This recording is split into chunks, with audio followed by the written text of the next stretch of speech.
Ding, you've got mail. If you work at a computer all day, how many times a day do you hear this? And now, even if you don't sit at your computer, you carry around a cell phone that does the same thing.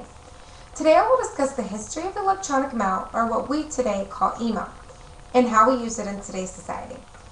Every day this tool gets simpler to use, and you might be surprised how helpful it can be to make your everyday life easier.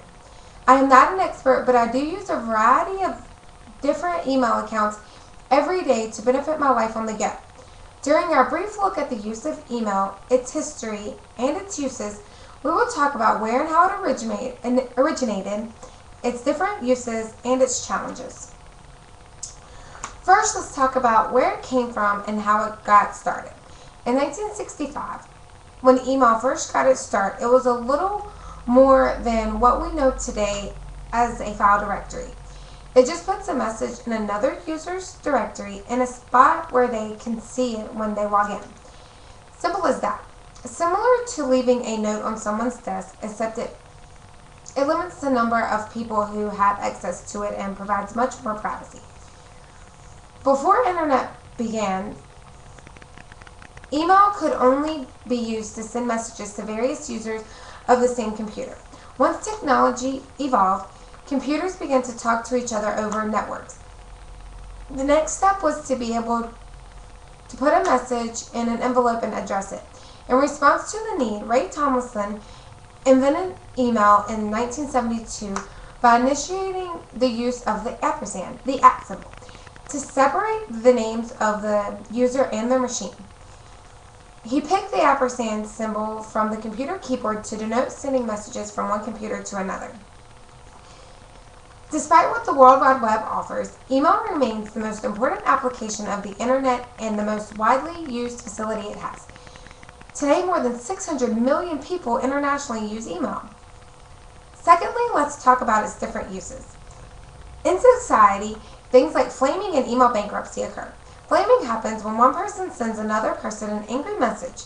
Flaming is looked down upon by the internet communities as it is considered rude and non-productive. Email bankruptcy, also known as email fatigue, is coined by Stanford University law professor Lawrence Lessig. It is when a user ignores a large number of emails after falling behind in reading and answering them. The reason for falling behind is often due to information overload, and there is so much information it's not possible to read it all. In business, email was widely accepted by the community as the first broad electronic communication medium. Much of the business world relies on communication between people who are not physically in the same building or area. Setting up and attending an in-person meeting, telephone call, or conference call can be inconvenient, time-consuming, and costly. Email allows you to decide when and how much time you will spend dealing with the information. While email is clearly the most used application of the internet, it is definitely still in its early years of its usability in a corporate environment. In both society and business, email is used for information exchange and group work. Email messages can include different information that we might have seen on bulletin boards or flyers in the past. You can send information quickly and directly to individuals, large groups, and small groups. Groups use email to send messages to one another and produce documents together. For example, if you have a group paper, everyone can do their part and email the different sections to each other, making it a complete assignment. You can even add your own ideas and pass it on for another person's opinion. Email's advantage is that other people can respond quickly to your ideas.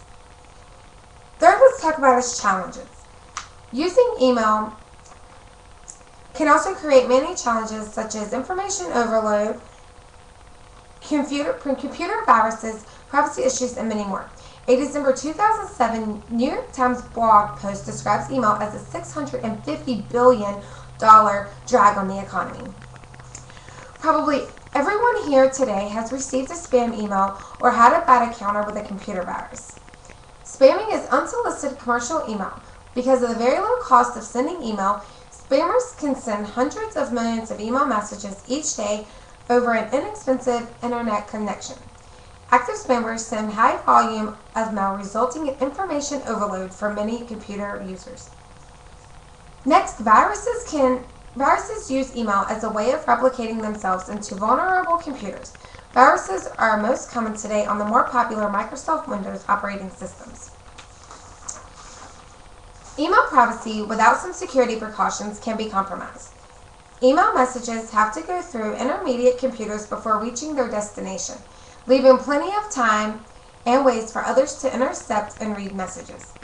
Backups of emails can remain up to several months on your server, even if you delete them in your mailbox. Additionally, information sent in emails can often identify the sender, preventing anonymous communication.